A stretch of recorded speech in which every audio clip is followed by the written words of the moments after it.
So in this lesson, we'll look at decimals and fractions with signed numbers. Previously, we'd only been working with whole numbers, like -3, -2, 1, 2, 3, 5, 7. Those are called integers, okay? But there are signed numbers that exist that are not integers, and those are the in-between. So if you look on this number line here, in between 0 and 1, all of these numbers exist, and in between even these ones, even more numbers exist, okay? So it's important to recognize that there are positives and numbers that exist in between. We know between 0 and 1 you can have half or 0.5, or you could have 0.2, which is 2/10, or 7/10. All of these exist, okay, in between the 0 and the 1, okay?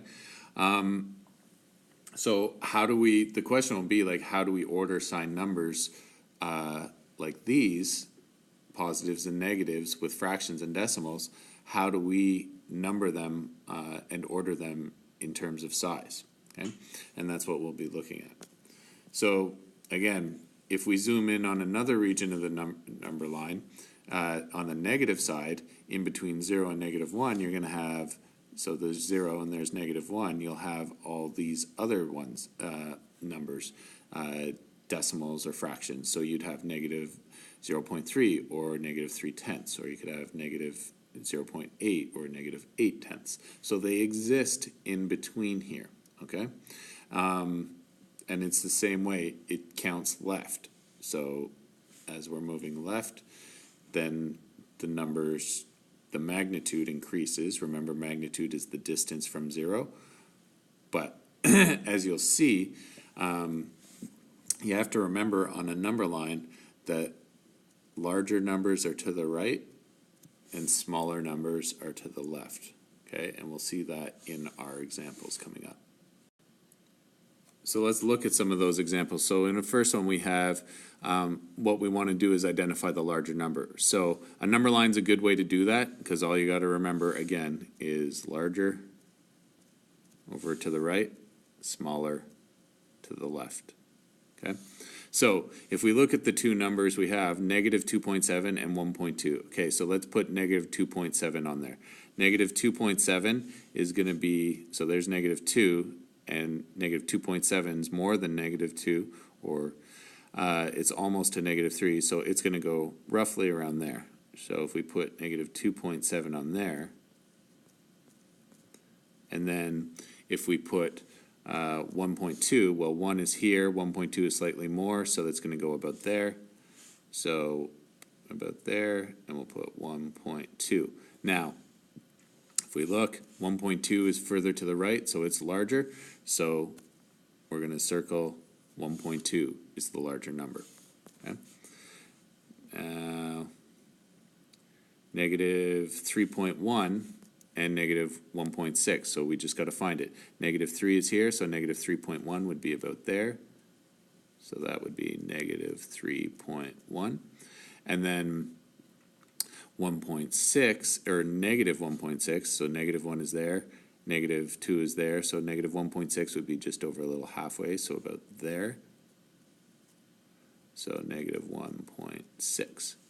Okay, now, again, if you look at these, some of you might be tempted to say, well, -3.1 is larger. Its magnitude is larger because its magnitude, its distance from 0 is further than -1.6. So its magnitude is larger, but the actual number, -1.6, is further to the right. So that means -1.6 is the larger number.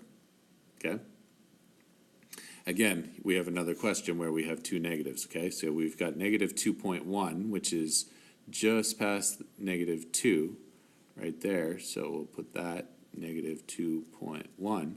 And then -2.8, which is not quite to -3, but it's close. Let's put it right around there. And we have -2.8 there. So which number is larger? Well, whichever one is further to the right, which is this one. So -2.1 is larger. Okay? -2.8 has a larger magnitude because it's further from 0. And you might think 2.8 is bigger than -2.1, but because think of your bank account. Would you rather owe $2.80 or $2.10?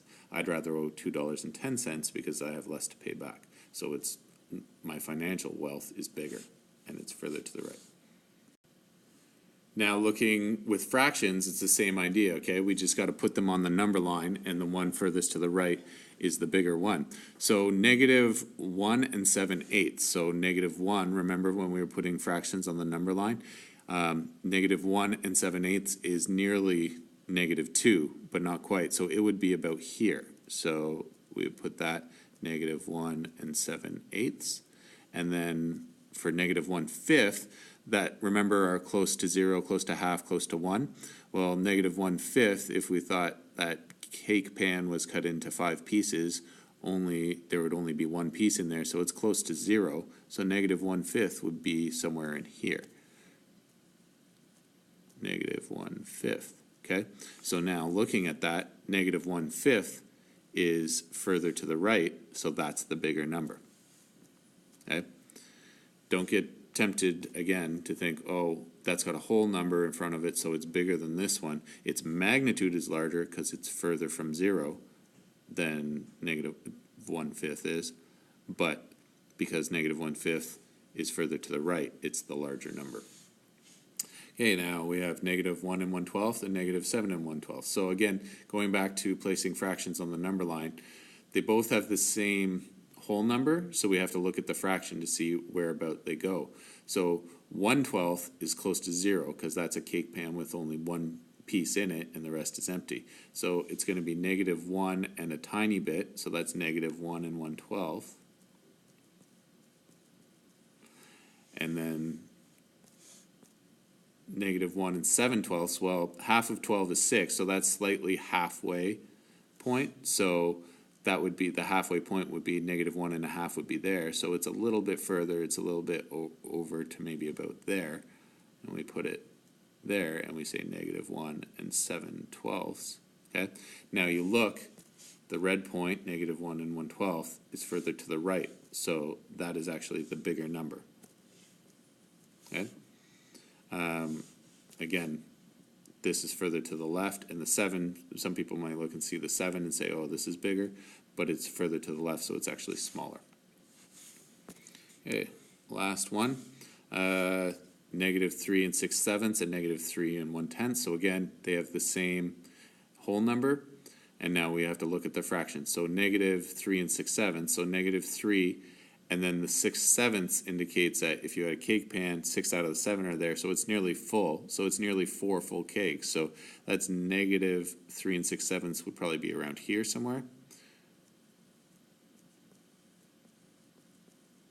And then if we look at the negative 3 and 1/10, well, if you cut the cake pan into 10 slices and there was only 1 left, it would be mostly empty, so that's going to be closer to 3. So that's going to be about there.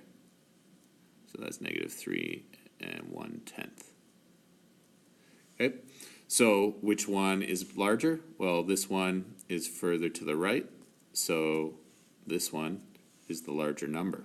Okay, negative 3 and 6/7 is further left, so left means smaller.